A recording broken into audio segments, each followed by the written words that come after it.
When I was young, my family lived overseas. I lived in Indonesia for a few years. And my mother, she didn't have the money to send me where all the American kids went to school. But she thought it was important for me to keep up with an American education. So she decided to teach me extra lessons herself, Monday through Friday.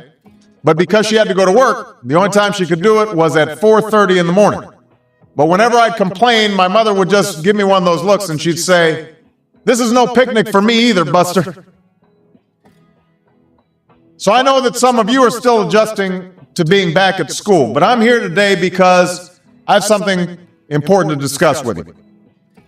My father left my family when I was 2 years old, and I was raised by a single mom who had to work and who struggled at times to pay the bills and wasn't always able to give us the things that other kids had. There were times when I missed having a father in my life. There were times when I was lonely and I felt like I didn't fit in. So I wasn't always as focused as I should have been on school, and I did some things that I'm not proud of, and I got in more trouble than I should have. And my life could have easily taken a turn for the worse. But I was lucky. I got a lot of second chances, and I had the opportunity to go to college and law school and follow my dreams. My wife, our First Lady, Michelle Obama, she has a similar story. Neither of her parents had gone to college, and they didn't have a lot of money. But they worked hard, and she worked hard so that she could go to the best schools in this country. But some of you might not have those advantages. Maybe you don't have adults in your life who give you the support that you need. Maybe someone in your family has lost their job, and there's not enough money to go around. Maybe you live in a neighborhood where you don't feel safe, or have friends who are pressuring you to do things you know aren't right. Maybe you could be a great writer, maybe even good enough to write a book or articles in a newspaper, but you might not know it until you write that English class paper that's assigned to you.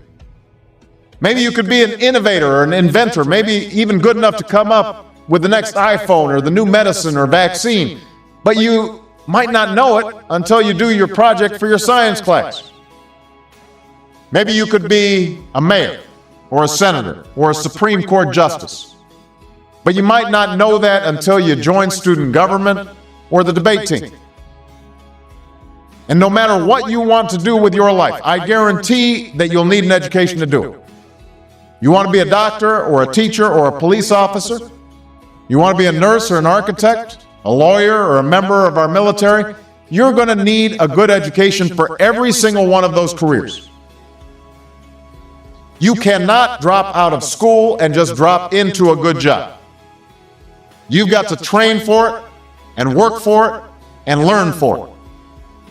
And this isn't just important for your own life and your own future. What you make of your education will decide nothing less than the future of this country. The future of America depends on you. What you're learning in school today will determine whether we as a nation can meet our greatest challenges in the future. You'll need the knowledge and problem-solving skills you learn in science and math to cure diseases like cancer and AIDS, and to develop new energy technologies and protect our environment. You'll need the insights and critical thinking skills you gain in history and social studies to fight poverty and homelessness, crime and discrimination, and make our nation more fair and more free. You'll need the creativity and ingenuity you develop in all your classes to build new companies that will create new jobs and boost our economy. We need every single one of you to develop your talents and your skills and your intellect so you can help us old folks solve our most difficult problems. If you don't do that, if you quit on school, you're not just quitting on yourself, you're quitting on your country. Now, I know it's not always easy to do well in school. I know a lot of you have challenges in your lives right now that can make it hard to focus on your schoolwork.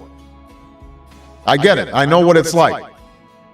But at the end of the day, the circumstances of your life, what you look like, where you come from, how much money you have, what you've got going on at home, none of that is an excuse for neglecting your homework or having a bad attitude in school. That's no excuse for talking back to your teacher or cutting class or dropping out of school. There is no excuse for not trying. Where you are right now doesn't have to determine where you'll end up. No one's written your destiny for you. Because here in America, you write your own destiny. You make your own future. That's what young people like you are doing every day all across America. And that's why today I'm calling on each of you to set your own goals for your education and do everything you can to meet them. Your goal can be something as simple as doing all your homework, paying attention in class, or spending some time each day reading a book. Maybe you'll decide to get involved in an extracurricular activity or volunteer in your community. Maybe you'll decide to stand up for kids who are being teased or bullied because of who they are or how they look. Because you believe, like I do, that all young people deserve a safe environment to study and learn. Maybe you'll decide to take better care of yourself so you could be more ready to learn. But whatever you resolve to do, I want you to commit to it. I want you to really work at it. I know that sometimes you get that sense from TV that you can be rich and successful without any hard work. That your ticket to success is through rapping or basketball or being a reality TV star. Chances are you're not going to be any of those things. The truth is, being successful is hard. You won't love every subject that you study. You won't click with every teacher that you have. Not every homework assignment will seem completely relevant to your life right at this minute. And you won't necessarily succeed at everything the first time you try. That's okay. Some of the most successful people in the world are the ones who've had the most failures. J.K. Rowling, who wrote Harry Potter. Her first Harry Potter book was rejected 12 times before it was finally published. Michael Jordan was cut from his high school basketball team. He lost hundreds of games and missed thousands of shots during his career. But he once said, "I have failed over and over and over again in my life, and that's why I succeed."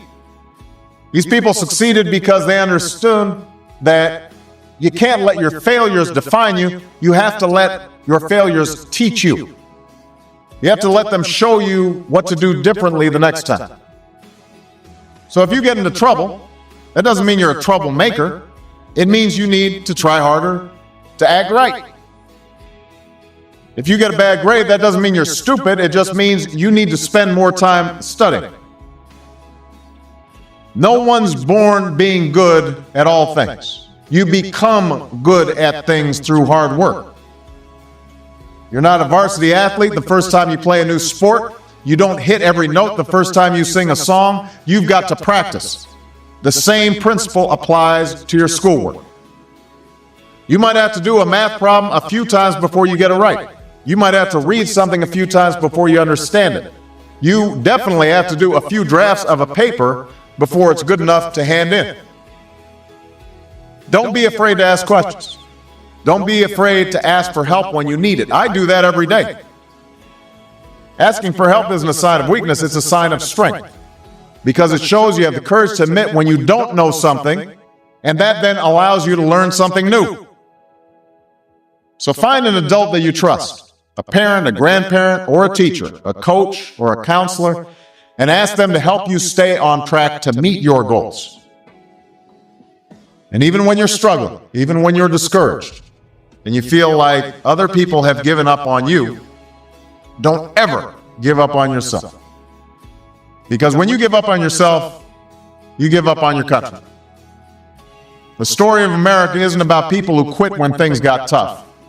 It's about people who kept going, who tried harder, who loved their country too much to do anything less than their best. It's the story of students who sat where you sit 250 years ago and went on to wage a revolution, and they founded this nation. Young people.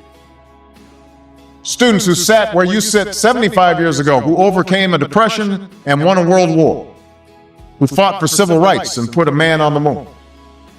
Students who sat where you sit 20 years ago, who founded Google and Twitter and Facebook and changed the way we communicate with each other.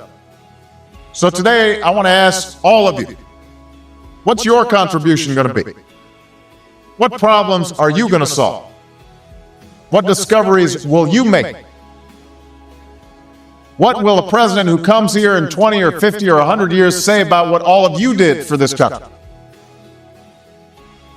Now, your families, your teachers, and I are doing everything we can to make sure you have the education you need to answer these questions. I'm working hard to fix up your classrooms and get you the books and the equipment and the computers you need to learn. But you've got to do your part too. So I expect all of you to get serious this year. I expect you to put your best effort into everything you do. I expect great things from each of you. So don't let us down. Don't let your family down or your country down. Most of all, don't let yourself down. Make us all proud.